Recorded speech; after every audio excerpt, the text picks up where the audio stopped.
is happening, BattleBots fans? Hardcore Kid here with another edition of the Hardcore Podcast.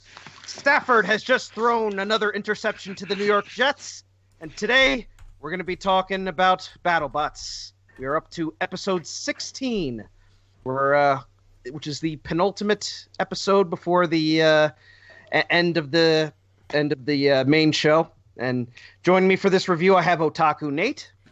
Back home from Colossal Con East, and what a journey it was. How was the water park? This was the worst water park I've ever been. No, I'm kidding, of course. It was a nice little getaway vacation convention. Not much to do there, but I didn't give one. You know, the House of Robotic I went to the House of Robotic Destruction event at the Colossal Con in Ohio, and that was a lot of fun. Hey, maybe they'll hold one at Colossal Con East once the hotel gets that big new addition next year. Yeah, I hope so. Mm-hmm. So joining us, we have a special guest. He competed in tonight's episode. He is a second-generation Roboteer. His dad, Jeff Vasquez, competed in Robotica in the original BattleBots with DebBot, or as Ryan Beaver liked to call it in the Zoe 101 review, the Edgy Rake.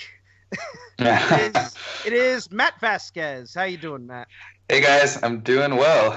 I'm doing pretty well. It's been a fun season so far. Yeah, I've really been enjoying it. Yeah, me too. This episode, there were some good matches. Some I thought were kind of but overall, I thought it was solid.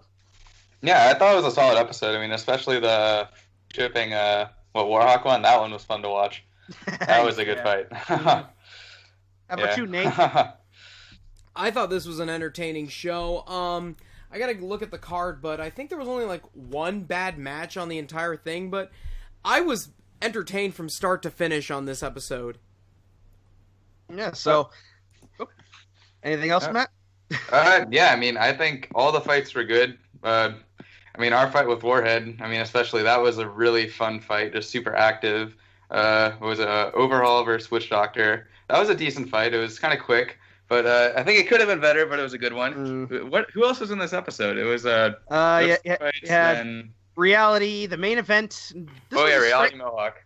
And this was a strange main event. It was Minotaur versus Sub-Zero. Minotaur Sub-Zero. Yeah. Yeah, it was kind of a strange matchup. Minotaur is obviously one of the big bad boys of the season. Yeah. Sub-Zero, I think I think having some trouble, but I don't know. Yeah. I mean, I think the idea behind that fight was, they gave Minotaur such a hard first fight that, if they were to go 2-2, they gave him another really hard match. They probably would have made the 16, or they wouldn't have a chance of making the 16. So they probably didn't want to give him, another top contender right off the bat. And Sub-Zero, I think the idea was they'd be doing, not so well. So they wanted to give him a chance, really show if they deserved a spot. If they beat Minotaur, then I think that would be, they'd be worthy of a spot. Well, with that said, we'll start going through the card. What we do is we talk about each match, what we thought was good, what we thought was bad, and then we give our rating at the end. So we'll start off with your match, Matt. It was Whiplash versus Warhead. You're up against the Razor Boys. What was your thoughts going in? So first off, so they broke the spinnerhead the fight before. Yeah. And I was hoping I would get to fight the spinnerhead, but that obviously wasn't going to happen. So we got to fight the dinosaur head, which was sort of calm my nerves a little bit. I think the spinnerhead would have been more fun, but the dinosaur head is a much easier fight in my opinion. So I was happy about that. When we saw that they were going to use the dinosaur head, I was like, okay, I think we could win this fight and get to 3-1. So that was, I think that was in the end a good thing for us. But it was a really fun fight. I mean, I didn't have to worry too much about getting, ripped apart like against Tombstone or anything like that. But they kind of had me a couple times. They were I was running away for a little while in that fight. It was, it was kind of scary running away from that giant thing. Yeah. Yeah. I do have to say you guys did a really good job putting Whiplash back together, because the last time we saw you in the Tombstone match, it was mangled up, but here it looked good as new. Yeah, it was after the Tombstone fight. the tombstone fight was at like 10 or 11 at night. So we just brought it back to the pits and went back to the hotel and went to sleep because we didn't even want to start fixing it that night. So then we came back the next morning, just tore the whole entire thing down, just stripped everything out of the robot. We took the chassis outside, basically cut a whole corner off the chassis. So we basically cut a quarter of the chassis off, and then we had some spare aluminum tube there, and we just cut it up and, made a new corner for the chassis and had the Lincoln guys weld it back up. And then the next day we reassembled. But it was definitely the biggest fix we've ever done, I would say. And it paid off. Yeah. Yeah. This was a lot of fun. Like Warhead, the thing is with the Racer team is whenever they have like the Crusher, like they do with Razor, they always have the strategy to just grab on to the opponent and just hold him in the jaws the entire time. Yeah. But I think the advantage you guys had was that your wheels were exposed and had a bit more traction to get away from the wedge, so you can just get around to the side and flip them over. Yeah, it was a lot of fun. Really well. And then you flipped them up on their head. Yeah. I mean, the main thing with this fight is that from any angle we went at them, we were going to get underneath first. Our spatula was much lower than theirs. They're for the jaws. So technically, we could have flipped them from any area on the robot. I didn't necessarily want to go head-to-head because there's always the risk they will go under and get a grab on us, and that could be bad. So I just sort of, spent a lot of the fight just driving around him and getting to the back. Yeah, it came out good. Nate, what did you think of this match? This was very entertaining from start to finish. It really was a match for Matt Vasquez to show off his superb driving skills. When you get into a fight with Razor, as Brandon says, you know what to expect. They're gonna grab onto you and they're never gonna let you go. And when they let Matt go, Matt instantly took advantage of things, getting onto the sides. Of course, we got to see Whiplash's signature spinning back fist. Yeah. After we did that the first time, they were telling us they liked it so much. They thought it was so cool. So I'm like, okay, I'm going to do this every chance I get. Backwards over the head thing. Yeah, so I think people were a fan of that. Yeah, this was a lot of fun. Yeah. Whiplash gets the win by KO to go 3-1. Yeah. Top 16, here we come, huh? I mean, at this point in the tournament, we really didn't know whether we would make it in or not for sure. We thought our chances were good because our 3 wins were knockouts. They were all knockouts, all of our wins. But there were a lot of other 3-1 robots that did pretty well. So there is still a chance that we can't get in at this point in the competition. Even though it looks good, there's still a chance we don't get in. Yeah. Well, really, I think you guys have a good chance of getting in because really your only loss was to Tombstone. Yeah, exactly. No disgrace. So, exactly. So, I mean, with 3 knockouts, with us winning, and then 1 loss to Tombstone, they can't really hold that loss against us too much if you're losing to the number 1 seed, I guess. Especially since you're the first Roboteer to at least beat Warhead, not by KO, but oh god, just to flip it over and have it unable to self-right. Oh yeah, yeah. Before this fight, they were saying they were undefeated with the dinosaur head, so I guess we were first to beat the dinosaur, which is pretty. You made him extinct. Yeah. It did the thing. It spent the end of its fight doing the thing. Yeah, well. I was really hoping, though, that they would at least find some way to get onto their side, but nope. It just wasn't. It was not meant to be. Yeah. Yeah, they weren't going to do any crazy break dancing with that dinosaur head, like the spinner head. I will say, though, I really do like the dinosaur. Even though we make fun of it, maybe sometimes saying that its matches are too boring, Warhead really is a beautiful machine. Oh, for sure. It's insane. It's a scary machine, too. I mean, that giant jaw thing, it looks... You look at it, and it's like, holy crapola. Especially when you got flames flying out of it. The Razor team refuses to build anything that doesn't look beautiful. Oh, yeah. For sure. No, even just, I mean, fighting the dinosaur head, I knew that it couldn't do too much damage to us. And even if we did get a grab, he'd have to let go eventually.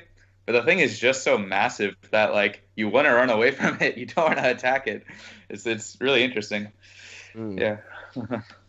Well, I think that pretty much, we've talked pretty much everything we can about this match. So, speaking of, my God, it's Razor, we move on to Mohawk versus Reality.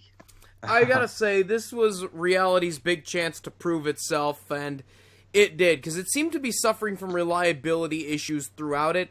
Alex the Hunted said that it looked as if it was built too close to the ground, but looking at it in this fight, I don't think it's a case where it was built too close to the ground. It's just its drive motor. It seemed to have issues with its drive motors. Yeah, they should have won that duck fight, but then they stopped moving. Yeah, that was kind of a bummer. Any idea? Do you have any idea what happened to Reality? Is there any background behind that? I have no idea why they died in the duck fight. It was probably just, connector came loose, a receiver issue, or something like that. That's my guess. I mean, they really weren't taking any damage that match, and they just kind of stopped. But, I guess Duck deserved it because he survived the fight. Exactly. Yeah. So this fight, basically once Mohawk's wedge was peeled back in, that was it for them. They were just going to keep running around, hopefully maybe burn out Reality's motors, but that wasn't to be. Once Reality got underneath Mohawk and flipped them over, that was it. Yeah, that was it. It's interesting why the self-riders on Mohawk didn't work, because it had little wings on it.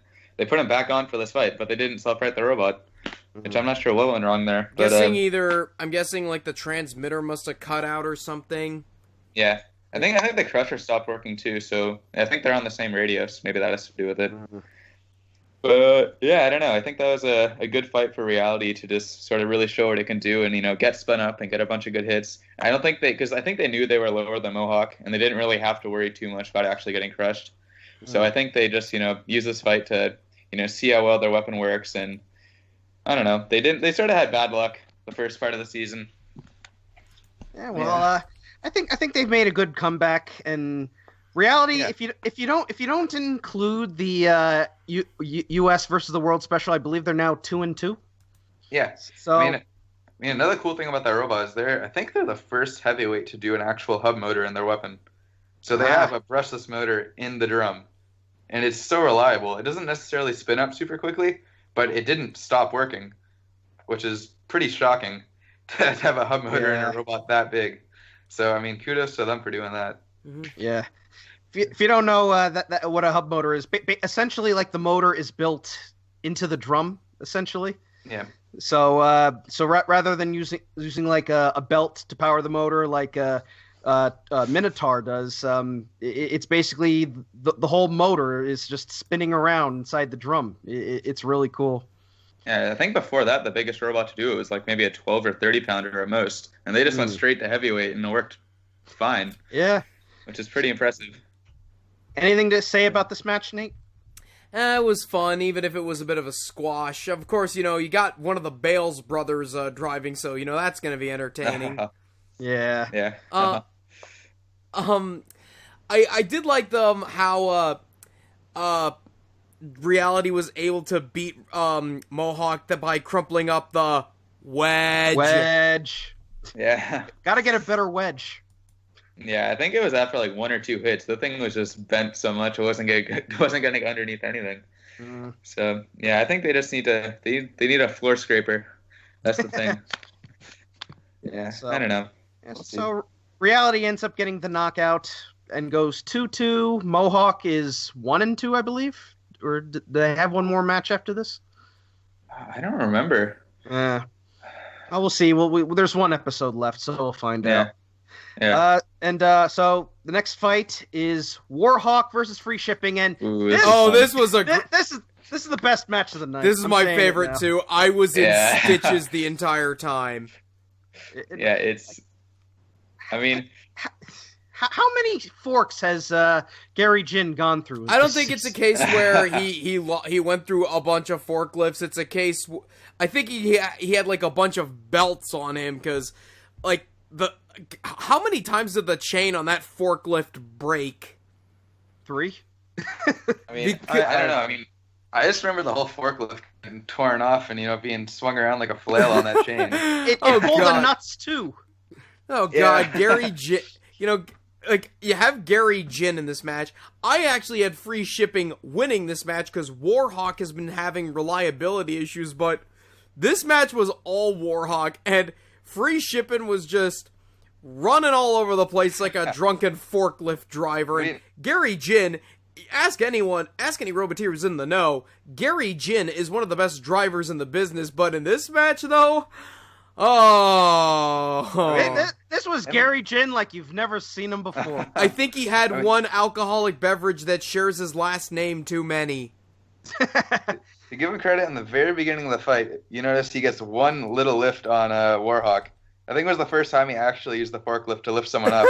But he didn't actually fully flip him over. He just sort of lifted him up and he plopped back down. And then I think after that it went downhill. It was so funny to watch. Freeshipping and ended up taking out the BattleBots sign underneath the driver's thing. That's coming out of your paycheck, Gary. So and then the forks broke. Used it as a whip. Freeshipping got flipped over, but got back up, and then it exploded. Oh, the flamethrower! This was cool. This was so much fun. Yeah, Jimmy A knows gonna make a good flamethrower. That's for sure. But I think the flamethrower got turned backwards, so it was just shooting at itself for like the second half of the fight. This was a lot of fun. Warhawk ended up getting the decision. Was it a decision? Yeah, it was a decision because Freeshipping can't die. Yeah, you can't knock out that robot. If you've ever seen Original Sin, like sometimes it gets its wheels torn off until there's only one wheel left, and yet it still keeps going. That's how crazy Gary controls this thing. It's awesome. And of course, one of the highlights, as Brandon alluded to earlier, Freeshipping had its forklift broken off, and what does it do? It starts swinging it around like a ball and chain. Yeah, it was really funny. Yeah, that's pretty great. Hey, if you can't use it to lift, you use it to whack at him. And then part of Freeshipping caught fire as it fired its flamethrower. I thought the whole fuel tank exploded. No, it didn't. It didn't. That's how big the flame was when it was shooting forward against like Hypershock earlier. Like it was. I don't think it exploded. He just turned the fire on because he just said, "Screw it! Like nothing. We're not going to do anything else in this fight. We don't have the forklift anymore." But I think it just got turned backwards in one of the hits, and he was just shooting him to himself. This was a lot of fun. Yeah. It's kind of a shame that Freeshipping didn't do so well this season since Gary's such a good driver. But even in loss, it still entertained us fully, and that's why we.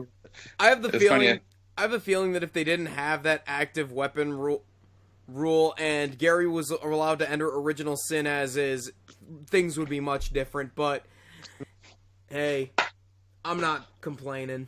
I mean, I think with the forklift, I think Gary and Jim were pretty much there for fun this year. Like, I think they just wanted to build something interesting and, do something different and, have some fun out there. But it was funny. At the very beginning of the event, I asked Gary, I'm like, oh, you think you could win this? And he went, nah, I don't think so.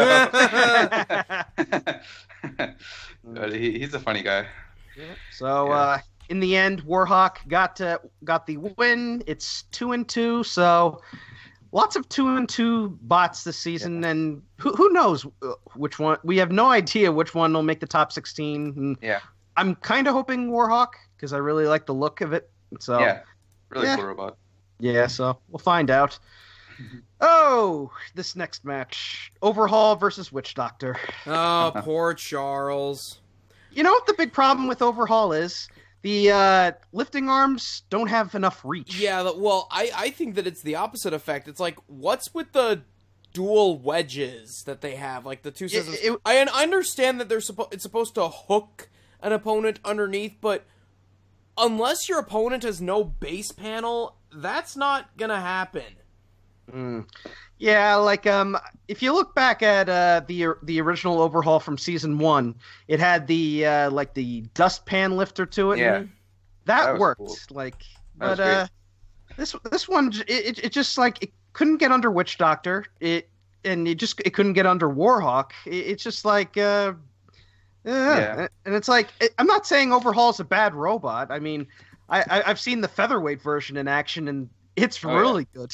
Yeah, but great. This one just had bad luck, and right towards the end, the best part of this match was towards the end where Overhaul just stops and it's got its arms in the upright position, like, oh come on, and just gave up essentially.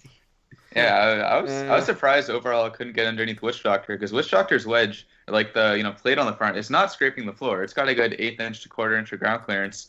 So I was pretty surprised Overhaul didn't win, the head-to-head collisions. It got underneath. I think with Overhaul, what happened is it's got the 2 forks in the front, and after maybe one of the hits, one of them got a little bit bent, so one's scraping the floor, one's not scraping the floor. Mm-hmm. So I think that sort of got in the way when they were going head-to-head. And the floor is it's not like perfectly smooth, because obviously it's taking damage, and it also has the little spuds that come out of the floor. Yeah. I mean, I know Whiplash was having a little trouble with that too. Yeah, we hit the floor seams 3 or 4 times in the Warhead fight. Which is a little bit annoying, but I mean, it happens. Yeah, I blame Ray. I think one time we hit like the seam for the kill saws. We did that a couple times, and I think other times it's just inconsistencies in the floor. But I mean, when you're competing to be the lowest robot, you're gonna hit floor seams. So that's just part of the game now. Unlike the Robot Wars arena, though, that thing looked completely seamless. Like in the reboot, I meant. Oh yeah. Nice and smooth, like a baby's bottom. But yeah. Witchdoctor won the match. Got some good hits on Overhaul. Broke the UHMW side. Yeah. Flipped it over a few times, and then Overhaul just derped. So, it's a shame. But Charles had a little bit of bad luck this season. Hopefully he comes back, and from what I understand, he's actually thinking of replacing the Crusher with a drum spinner. I think because we needed another vertical spinner on BattleBots. I think that could be Charles trolling us. I don't know. we'll see what he actually does. Yeah, that's my good. He's very unpredictable. Yeah, that's true. Especially with all of his crazy anime references. Like, I am certain, and I don't watch Dragon Ball Z, so I'm not sure, but I'm pretty certain you're an otaku and you don't watch Dragon Ball Z? I'm not alone, Brandon. That's all I'm gonna say, but I am fairly certain that pose at the beginning was an homage to Ginyu Force. Yeah. Oh, Charles. Well, Witchdoctor gets the win. I think they go 3-1, and I think they got a good chance to make the top 16 too. They had some. They had some good matches. The only loss was to the Yeti. But, that's a tough one. Oh, Charles, we'd love to have you on, but you don't believe in podcasts.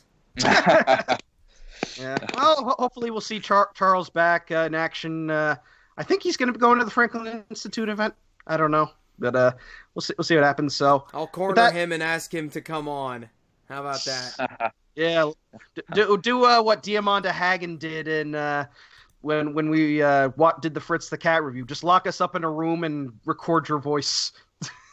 Yeah. Nobody will get that reference.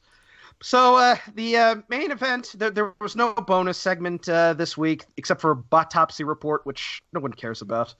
I was actually thinking of doing a reaction and review to the 1,000 Ways to Die segment with Doom on You, Your Robot. But we don't have to go into full detail with it because I watched it, and 1,000 Ways to Die, I've seen a few episodes, and it's a really stupid show.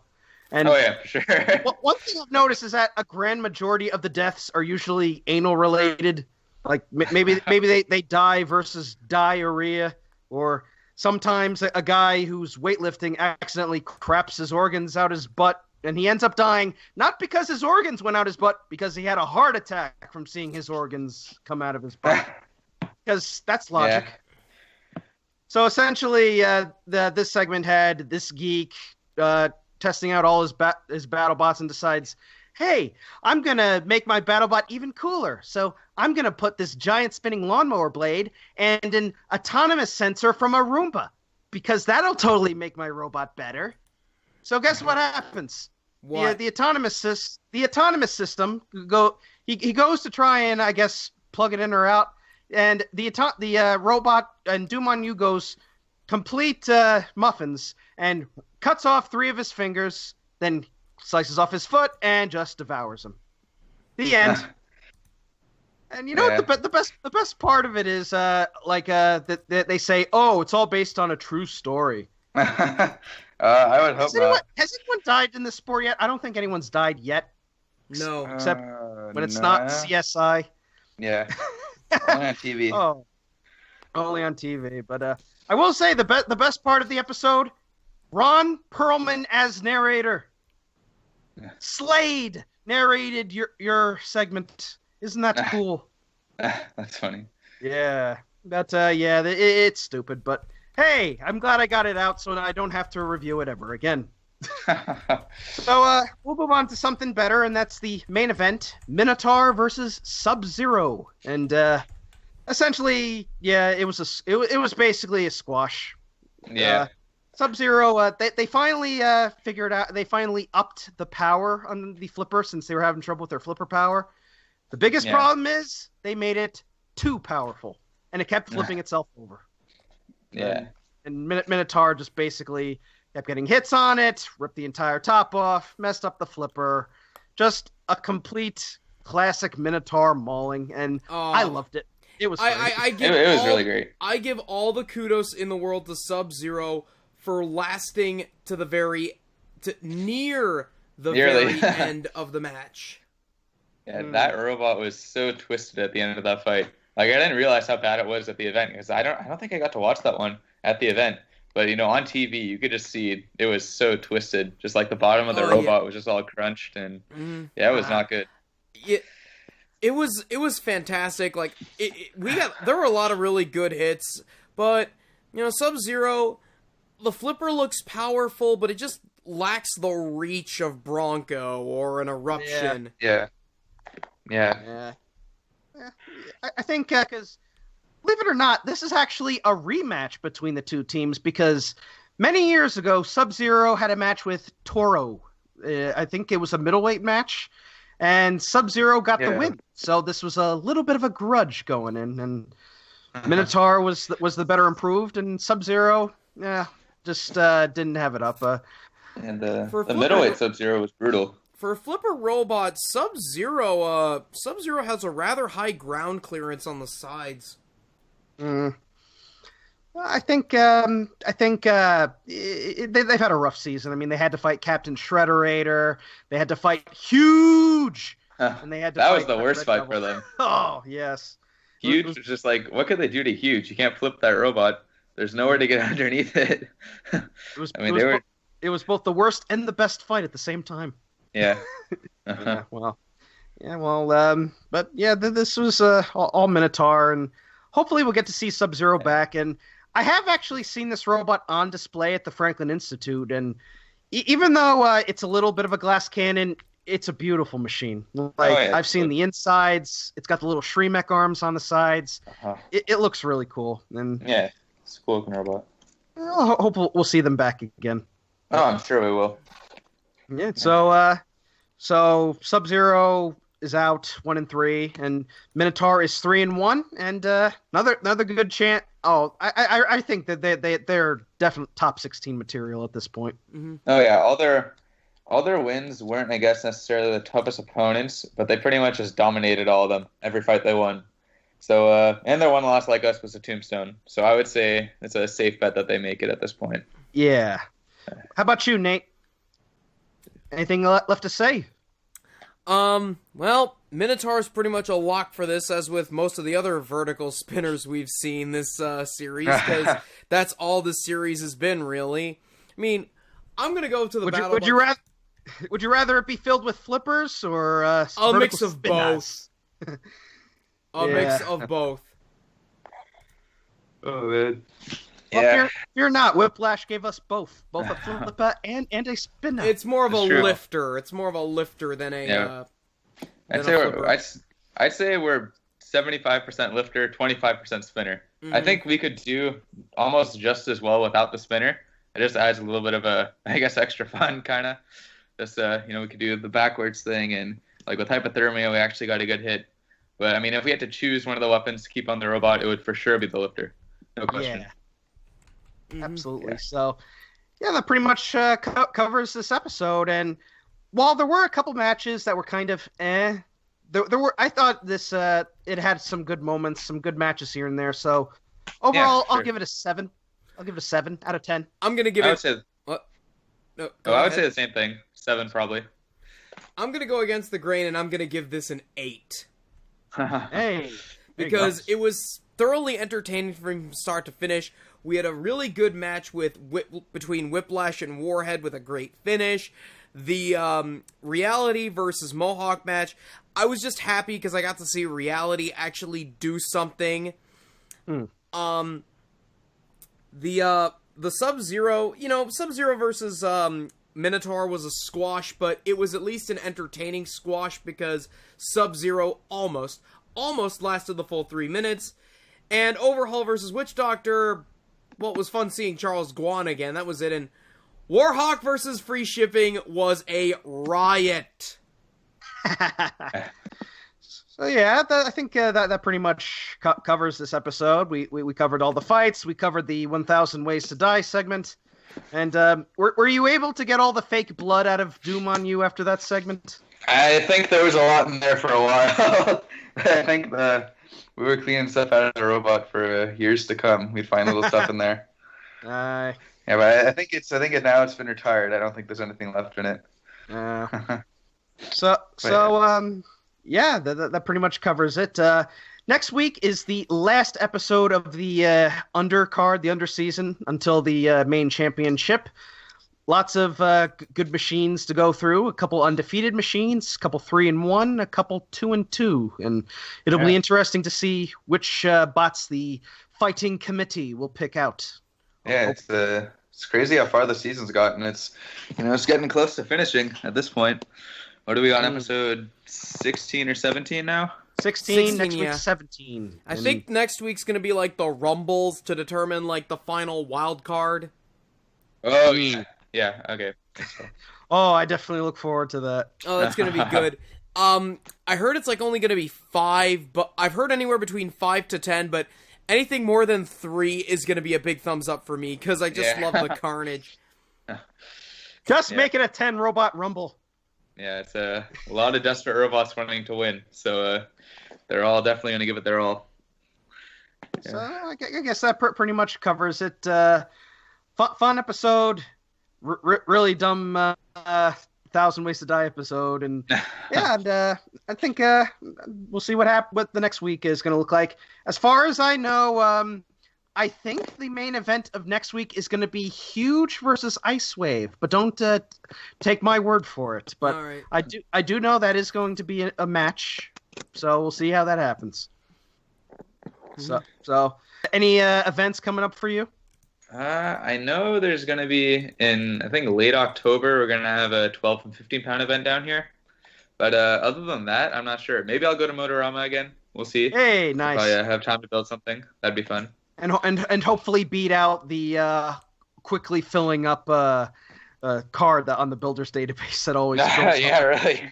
Hey, I'm yet to win a fight in the big arena at Motorama, so I need to I need to build something that might win.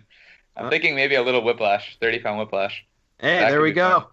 Hey, until next time, guys, I am the Hardcore Kid. I'm Otaku Nate. Matt, it was good having you on the show. Yeah, it was good talking with you guys. It was fun. Until next time, guys, peace out and cease. I bless the rain.